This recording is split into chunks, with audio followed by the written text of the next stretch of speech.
fácil ni seguro. Rai Takeuchi recibió el encargo de construir un armazón de pruebas de tamaño natural. No era más que una forma de 6 lados. Y cuando colocamos construimos el armazón encima. Me refiero a la porción interna del 606A con los motores Viper y también el ventilador. Cada conjunto giratorio se compone de anillo superior e inferior de hojas compresoras y un anillo central de hojas de turbina. Las hojas de turbina se alinean con un conducto de escape incorporado a la estructura estática. Otro ingeniero de productos especiales era Ken Lockwood. Yo era ingeniero de rendimiento. Había trabajado en proyectos supersónicos ingleses y cuando fui allí por primera vez, sentí cierta incredulidad ante lo poco convencional que era aquel proyecto. Cada sección alberga un motor Viper Armstrong Siddeley que actúa como generador que impulsa una combinación central de turbina y compresor.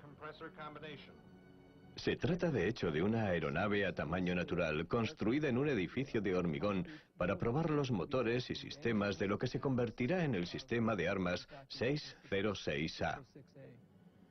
Los platillos debían de tener un rendimiento tremendo porque el motor era enorme. Era de casi 10 metros de diámetro y habría producido tanto impulso que la aeronave podría haber despegado de inmediato y volar a entre 3.000 y 5.000 kilómetros por hora, según sus cálculos. El aire entra en el compresor, pasa por el ala interna y se descarga por una serie de aperturas medidas. Y luego llegó el período de prueba. Pretendía dominar una de las naves supersónicas más potentes jamás construidas. Era una tarea abrumadora. Como medida de seguridad durante la operación del armazón, la sección del rotor se encierra en un protector de acero. Cuando a John Frost se le descontrola el motor a plena potencia, se despeja el edificio bajo amenaza inminente de explosión si volaran los depósitos de combustible, lo cual produciría la destrucción del edificio entero. Fue un momento de terror. El motor estaba fuera de control y a punto de acabar con todo el proyecto del platillo. Todos se ocultaron en la parte trasera del edificio, excepto una persona. Uno de los ingenieros que estaba allí entra en el edificio y desconecta tranquilamente el tubo de combustible del motor desbocado. Entonces aquello se consideró demasiado peligroso y lo abandonaron.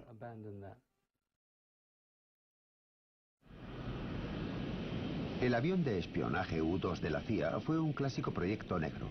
Permaneció en el más absoluto de los secretos durante más de 2 años y seguiría siendo secreto hoy, si no fuera por los hechos dramáticos de 1960, cuando el piloto de U-2, Gary Powers, fue derribado sobre Rusia y retenido durante 2 años antes de ser canjeado por un espía ruso.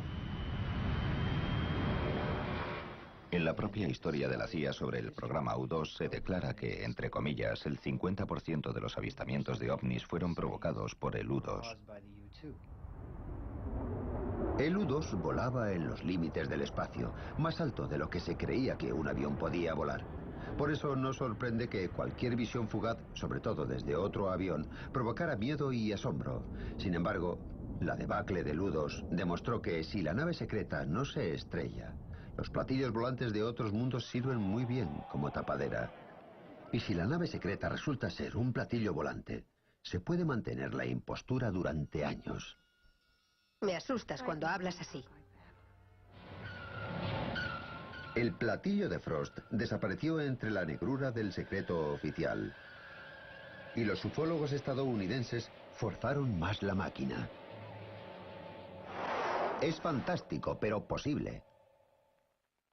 En Washington, un grupo no gubernamental conocido como NICAP, Comité Nacional de Investigación de Fenómenos Aéreos, ha convocado una rueda de prensa para reabrir un viejo contencioso con la Fuerza Aérea.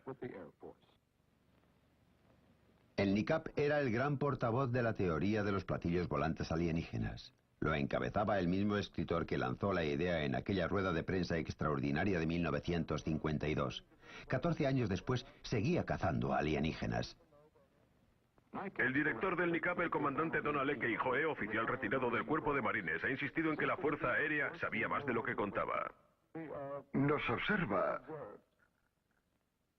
una especie de instrumento cuya ciencia nos supera notablemente y está probablemente controlado por una civilización superior y muy avanzada. Y por enésima vez en tantos años la Fuerza Aérea ha declarado ante un comité del Congreso que no ocultaba nada. El secretario de la Fuerza Aérea, Harold Brown. No hemos estado ocultando nada.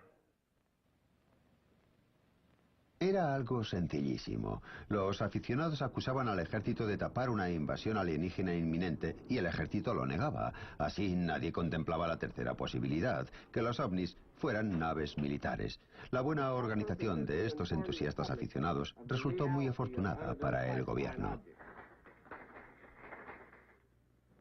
Creemos que los ovnis son reales, que proceden del espacio exterior y que los controlan seres inteligentes. Excepto que su organización no era en absoluto producto de la fortuna. El NICAP lo encabezaban los hombres de las sombras. Su junta incluía a miembros como Roscoe Hillenkoetter, primer director de la CIA, y un operativo de la agencia Bernard J. O. Carvalho. El primer director del NICAP fue Nicolás de Roquefort, de la División de Guerra Psicológica de la CIA.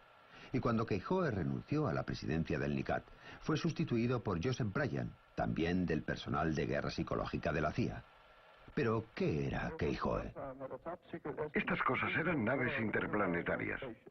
¿Creía de verdad en platillos volantes de otro mundo o tenía conexiones con la investigación del ejército estadounidense sobre la tecnología alemana de platillos volantes?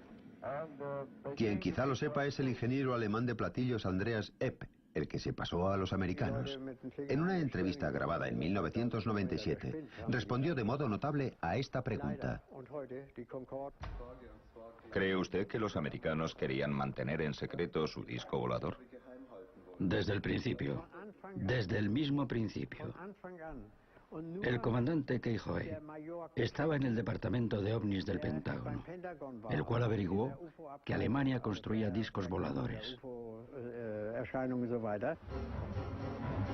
Sin embargo, quien estuviera tras la campaña de propagar el mito alienígena tuvo un éxito espectacular, sobre todo en la Tierra de los Sueños. Hollywood. Plan 9 del espacio exterior.